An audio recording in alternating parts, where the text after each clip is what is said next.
The smarterSec security platform has three main views: the dashboard, assess, and results. On the assess view, one can add a new target by selecting the correct license, the target type, the environment, and filling out the different system information. Or choose an existing target, like the ECC, our demo system.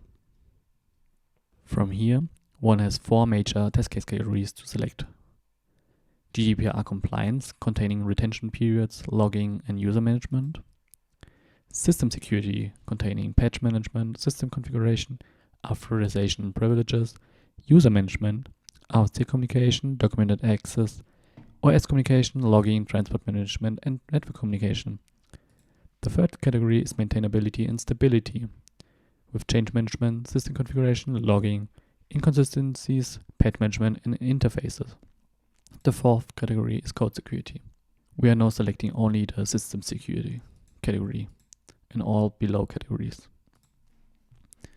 Now we have the option to either directly perform a scan or schedule a scan.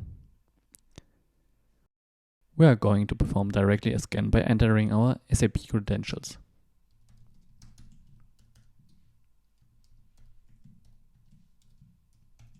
And clicking on scan. After a few minutes, we can inspect the findings on the results view. For each test case, we see the number of findings, the data sources used, a documentation with the description, the risks, how to reproduce, how to mitigate, and external references.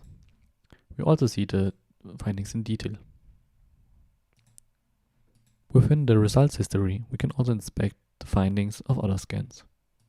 The dashboard view gives a high-level overview over the different environment types, for example production.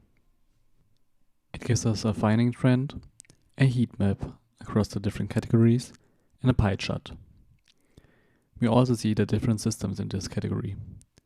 Both BTP and GCC are production systems. On the GCC dashboard, we also see a finding trend. We see the heat map and the pie chart. We can also generate a delta for the last 30 days or change the days. We see the changes. We see our overdue test cases and the test cases recently scheduled.